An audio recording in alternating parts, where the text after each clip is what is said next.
Jesus was a prophet and showed us the light of the world. What's happened to you, my friend? Too much pasta, too much pasta and wine. Emmanuel, God is with us. You know that. Sorry. Saviour of the world. Born in a manger. He was born of a virgin. A Holy Spirit moment. A God birth. An immaculate birth. No sin attached to him. No lie, no deceit, no hatred, no malice. That's Jesus. No hatred, no sin, no malice. Everybody is equal in Jesus. All of us have fallen short of God's standard, but He loves us all. All of us have gone wrong and screwed up, but He loves us all.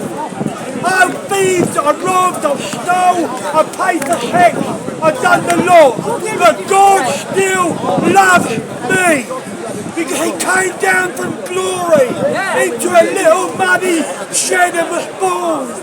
He was chased into Egypt. He was chased every day of his life.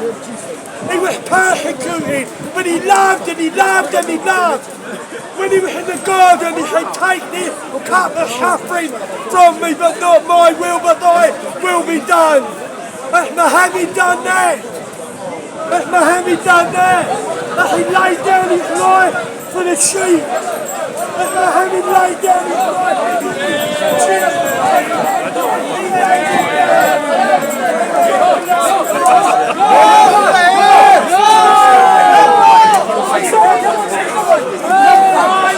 From the desert, they fucked it out. The desert,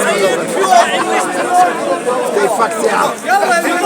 Ja, det är som att jag är med.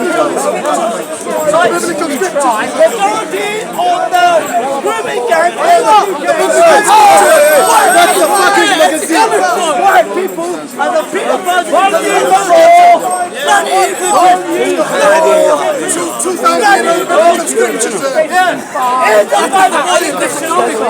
Are you Christian? You are.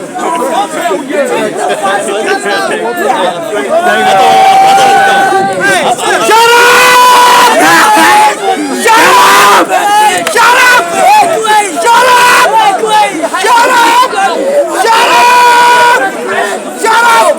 Shut up! Listen to us! Shut up!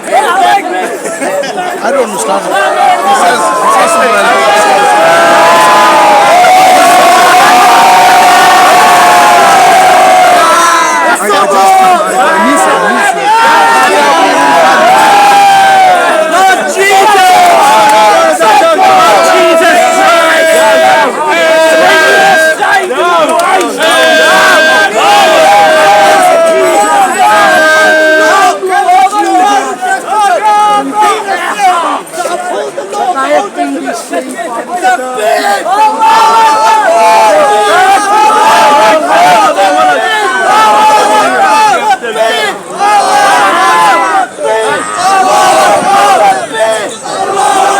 You just got old.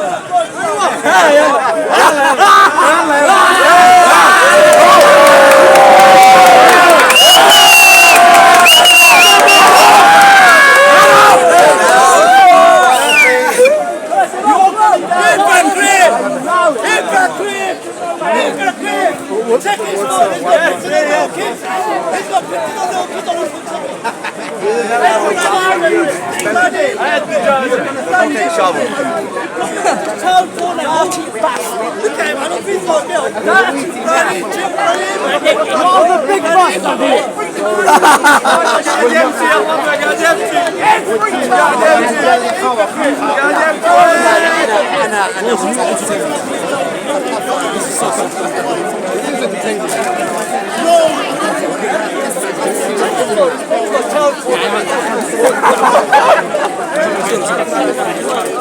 Most of the grooming gangs in the country are white men. You don't say that. You don't say that.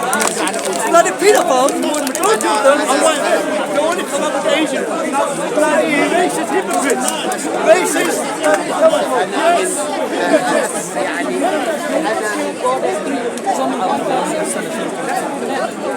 And when you say, one second, when you say he's telling one question. He shut up for 1 second. You just keep waiting. Try. I think it's awful that Hamas carried out that massive attack on Israel. And they're being punished by Allah for humiliating the Quran and Muhammad by what they did on October the 7th. No, It says in the Quran, if you go against the Quran, you have a life of hardship. Should I give you my flight? They're getting the life of hardship they deserve.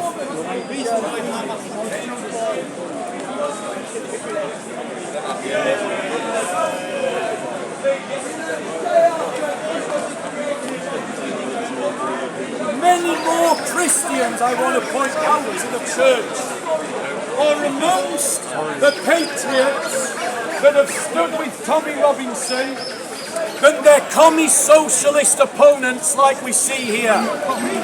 These commie socialist opponents, these defenders of abuse who were silent about the children that were being raped in these working class communities, who were silent about... What about the respect for the families of the children that died last week in Southport? Where was the respect for those families? Suddenly have found their voice because, like the sheeple that they are, they can only think as far as the BBC tell them to think, ladies and gentlemen.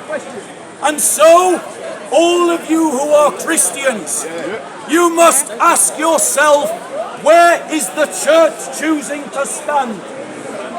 The church is voting with its feet, and it is siding with the poor and the oppressed, which is the right place for the church always to be. And the working class communities of England are the poor, are the oppressed. And that is where the church should be, shoulder to shoulder with those communities who have been rode roughshod for the last 40 years by political elites that don't want to hear their cries and their sufferings. Ladies and gentlemen, after I'm done,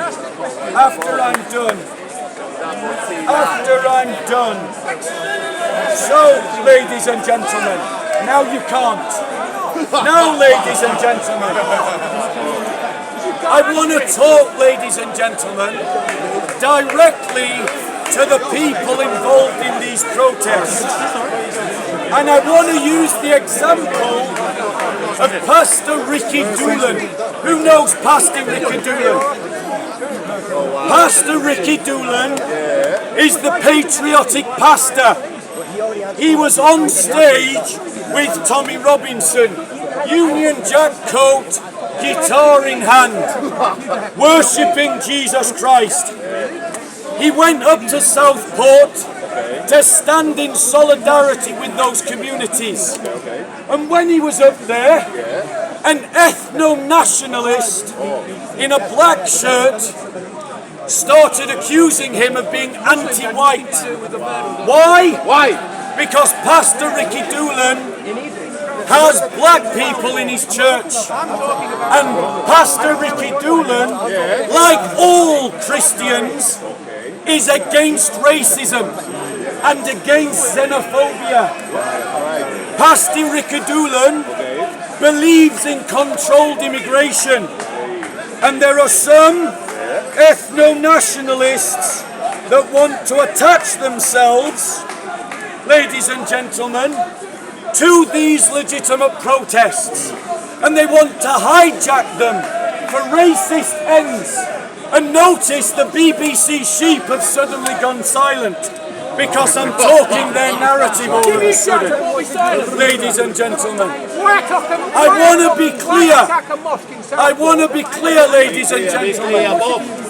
We must not allow anyone to hijack these protests and frame it as natives v immigrants, because that is not where the battle lines lie, ladies and gentlemen. There are natives that side with the internationalist agenda, And there are immigrants who side with the Catholic agenda, ladies and gentlemen. And why do I say Catholic and not nationalist?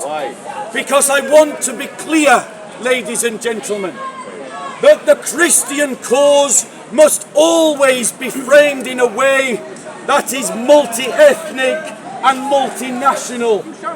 And that means, ladies and gentlemen, this is a battle between those that want to see an international Christian culture in each nation state and those that want an international liberal culture across the world. That's the real battleground that we face. That's the real dividing line. It's not about colour or whether you're an immigrant. It's not about whether you're black and white.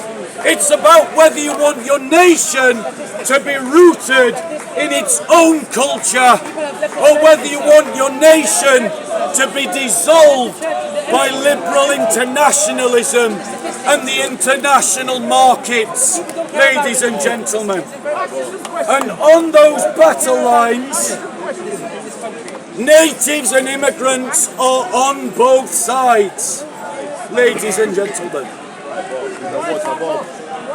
So, I'm going to take a question, not from you, you can wait. You can wait, and when you don't interrupt, I'll take a question from you. Go on, bro. I was in Southport as the right side. Include myself. All the fucking foreigners, include myself, we should leave. Include myself. Where the bread and butter gonna We have to live where? Where the bread and butter We have to live where?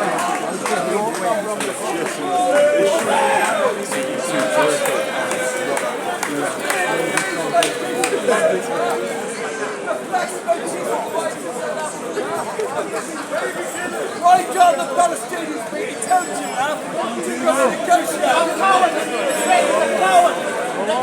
The coward! I will quote you from the Quran. Allah promised us victory. In the Quran it says, Allah promised Muslim victory. If your enemy leads to a peace, you also lead to a peace and rely on Allah.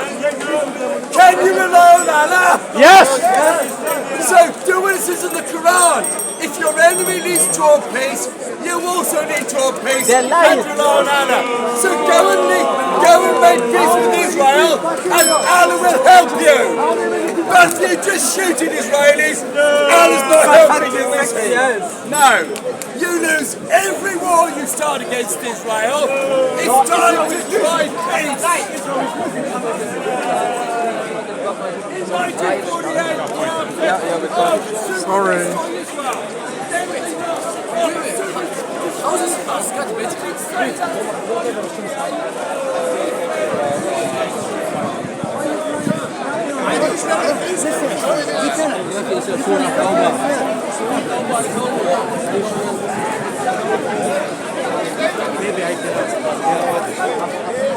as I said,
leading any agendas that are Britain first or US first, if you hold any citizenship of any other country that's outside their own, there's a conflict. This is the ancient. There's a conflict. There's an obvious conflict there when it comes to like this exact example that we found just on. What the Zionist regime is doing in Gaza